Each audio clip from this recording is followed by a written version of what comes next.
According to the FBI, there are approximately 25 to 50 active serial killers at one time across the United States of America. Although in the 21st century serial killers seem commonplace within America, the reality is far from that. And although we see many documentaries and TV shows hit the screen portraying the life and eventual capture of some, a lot of, although that number is quite low, still lurk in the shadows waiting to prey on their next victim. Many, such as Jack the Ripper and the Zodiac Killer, have left their footprint in history when we refer to unsolved serial killer cases, both leaving detectives and their internet counterparts scratching their heads trying to figure out who exactly committed the crimes. Whoever it is, and this goes for many historical unsolved cases, the perpetrator 9 times out of 10 is deceased, avoiding the law and becoming an enigma.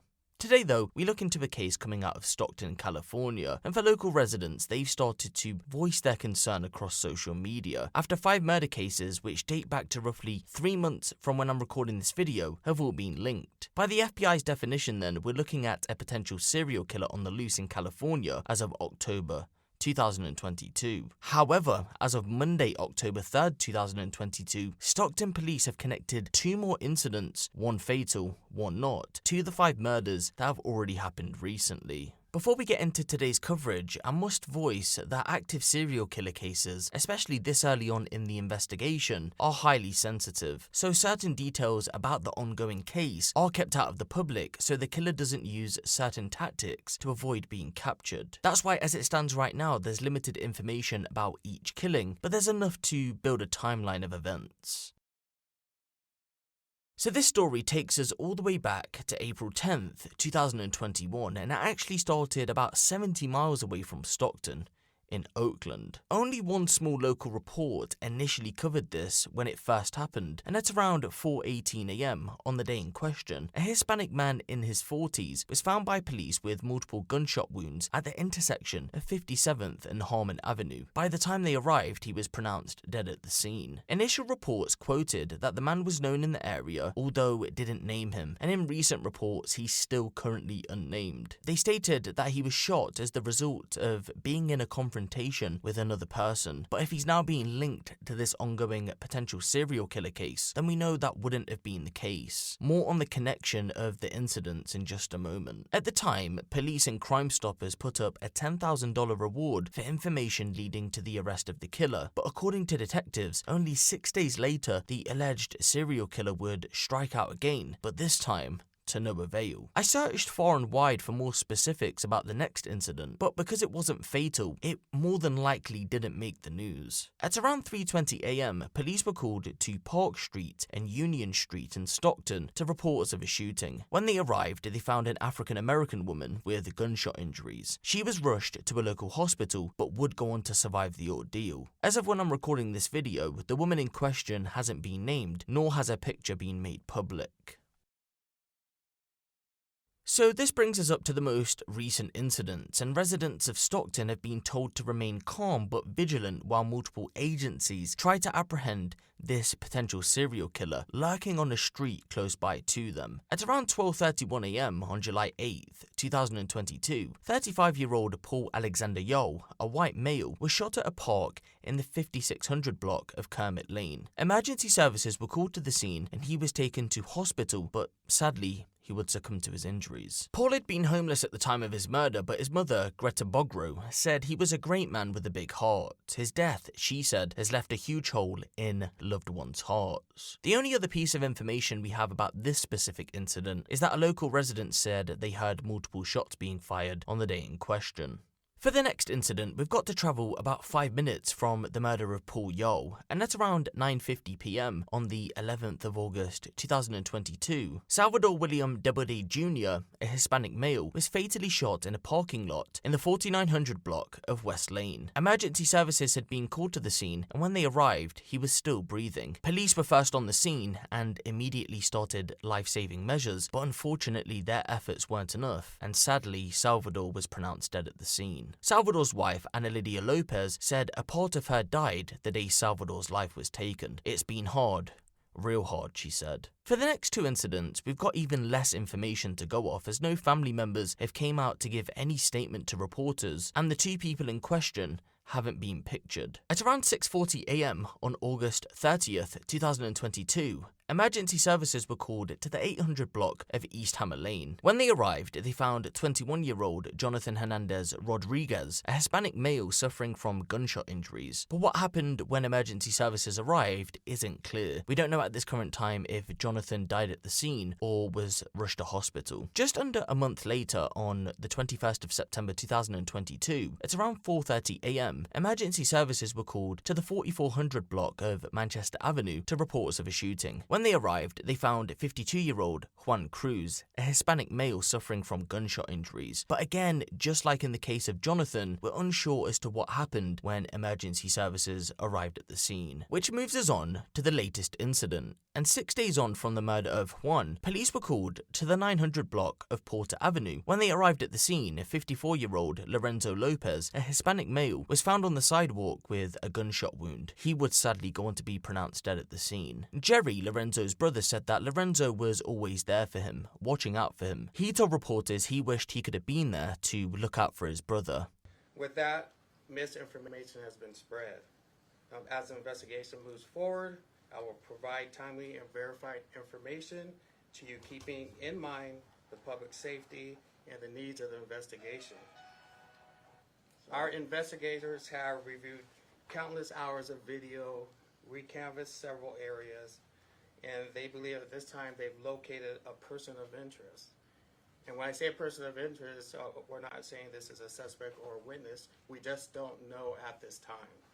But we have keyed in on a person of interest. Based off our investigation and reports we are receiving, we believe the following homicide cases are connected.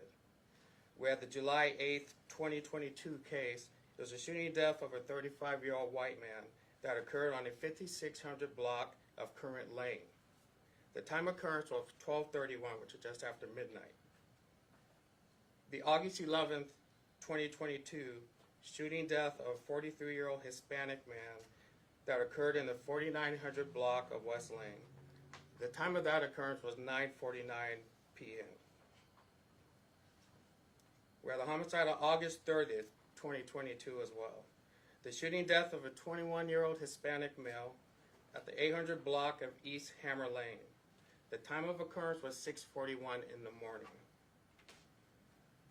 We have the September 21st, 2022 shooting death of a 52-year-old Hispanic man at the 4400 block of Manchester Avenue. The time of occurrence was 4:27 a.m. And lastly, we have the September 27th, also 2022, the shooting death of a 54-year-old Hispanic man in the 900 block of Porter Avenue. The time of occurrence was 1:53 a.m. Once again, as I told you all before, these incidents are occurring in the hours of darkness. These incidents are occurring where folks are alone, by themselves, not in lit areas. What I'm glad to say is that today, City Manager Harry Black advised me that the City of Stockton would be putting up $75,000 towards anyone that provides information that leads to any of the rest in the investigations. Stockton Crime Stoppers also will add an additional $10,000 cash reward, which brings a total of $85,000. Today, we're opening a tip line for anyone who has information regarding these investigations. The number is 209-937-8167. You can also email information to policetips@stocktonca.gov.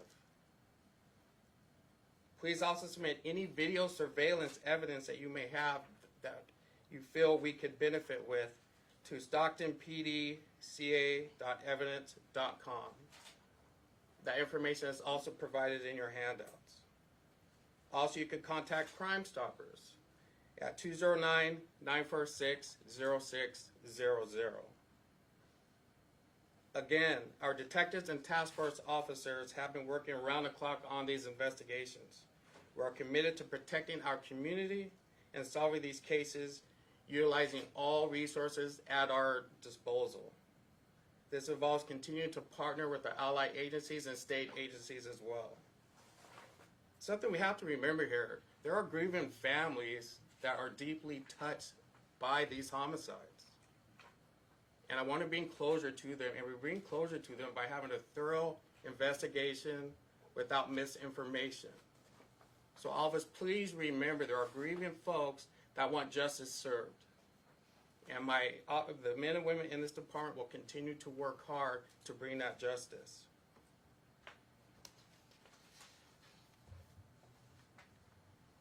Finally, I can't say enough is you need to be aware of your surroundings. Please do not fall victim. Be alert. Have your head on a swivel. Stay where it's lit. Communicate. We need you. We need your help. We need your tips. And we need you to help not to spread misinformation. All that does is create additional challenges for the investigation. And I think we all would agree we want this person or people, because we do not know at this time. We don't even know if it's male or female. We don't have that information at this time. But we want them brought to justice. That's all for me.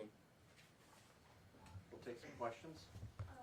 You said that you believe that these are connected. Is there anything you can say, like, did the victims know each other, or what makes them seem like they're connected?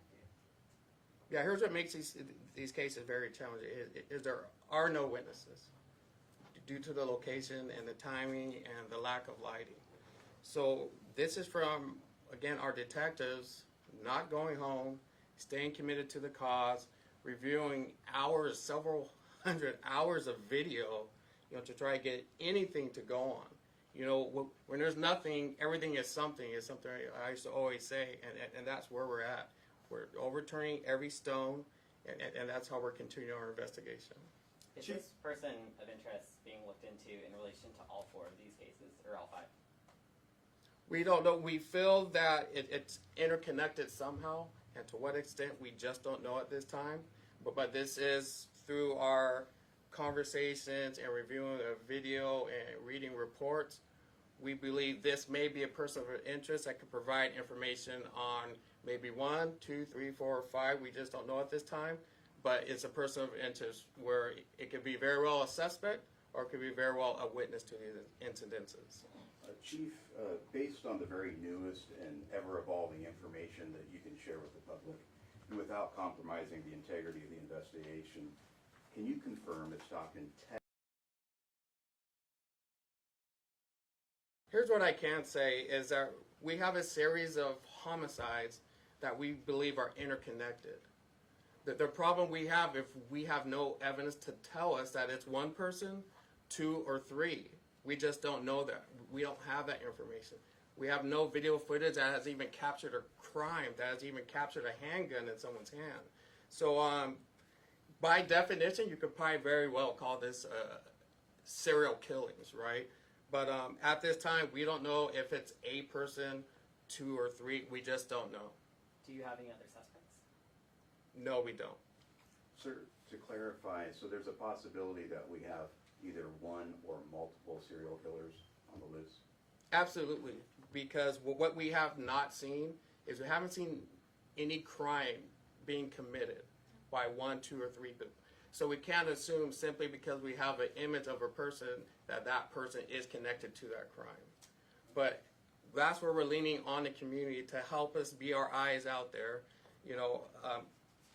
Crime prevention is everyone's business, and we all need to be committed to it. But as of right now, that's what we have. Chief, is there any glaring misinformation out there you just want to clear up and just say that's not happening?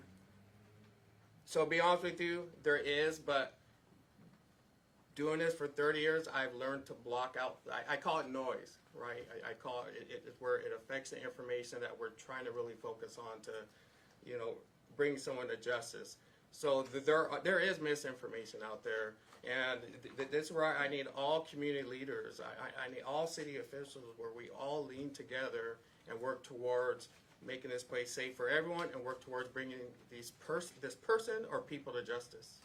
I'm sorry, I'm just clarifying what he asked here. You said that these are serial killings, but are you calling the suspect or suspects involved serial killers? I'm sorry, you might have missed. I said it's a series of Series killings of- got it, where we okay. believe there's some interconnectivity. Got it. But it's very hard where you don't know if it's one person or there's people involved that just aren't being captured on video. We just don't know. We absolutely think, or you absolutely think that this is random violence as opposed to gang violence? We have no indication that it's gang violence. It doesn't fit to what we're accustomed to seeing when it is a gang homicide. So at this time, we have no connection. You mentioned that the victims happen to be Latino. Is the concern that there's a motive along the lines of hate or a hate crime? Well, I think I also Yeah. mentioned that one of our victims was a white male. So we have no indication that these are hate crimes. You know, again, there's a white male that was also murdered. So at this time, we don't have that information. Were the victims housed or unhoused residents? I believe some of them did have homes. Some even lived in their area, but not all of them were housed.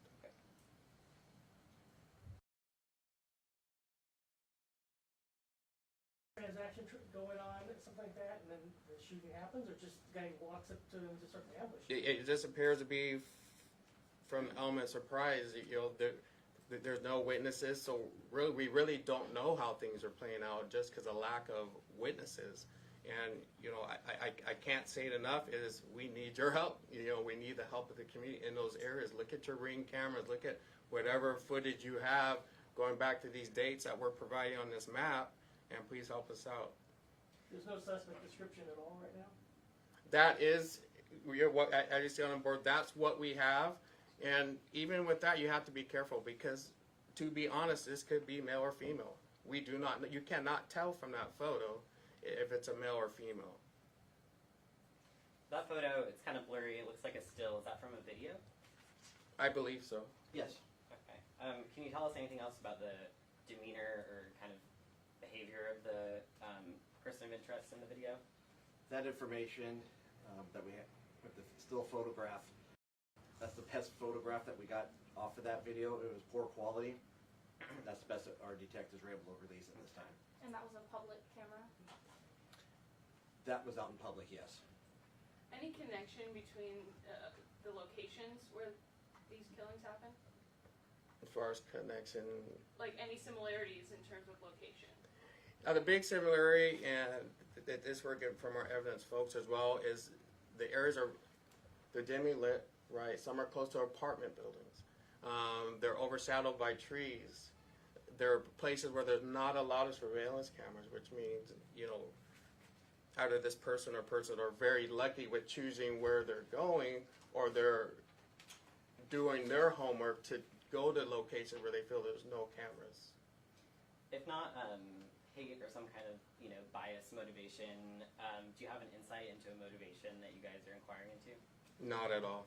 We don't. Okay. Are there any similarities between firearms used? We have sent, which is a slow process, we have sent away ballistics, and we're waiting on official responses as far as what they are and what they tell us. Chief, what would be your message to this suspect or these suspects? Stop the killing. Stop the killing. We all have choices. Stop the killing. There are people are grieving. The community's grieving. The community's scared. It stops now. Could you talk a little bit about what, if anything, the department is doing to kind of reach out to the community impacted and, if necessary, like warn people specifically in those targeted communities? Yes, they've been doing extensive canvassing in all those areas, which means going door to door and speaking of the incident and advising them just to be safe, to be with other people, to be in lit areas. There's ways where we cannot be a victim based on what we're seeing. And how not to be a victim is not to be out late at night by yourself, where no one else is around, where no cameras are around, just you. Have you bumped up patrols? You have more officers on the street? Absolutely. Being that we're focusing on these hours, we have flipped several of our schedules to where We have more resources working around the clock. We have specialized units working around the clock. And our partner agencies are also keeping a close eye on some of our areas. Are there other of the cases this year that you guys are considering could be part of this pattern as well? And if so, We which always cases? try to make a connection with unsolved cases. We will continue to do that. And again, as I said, it's very time consuming. We have more than just these incidents are not solved. So as we continue to progress, gather more intelligence, we will absolutely look at other cases as well. Last time we checked in a couple days ago about this issue, you mentioned that you guys did not have evidence that led us to believe that one individual is running rampant, killing people. And today you've shared this photo and mentioned that there aren't other suspects.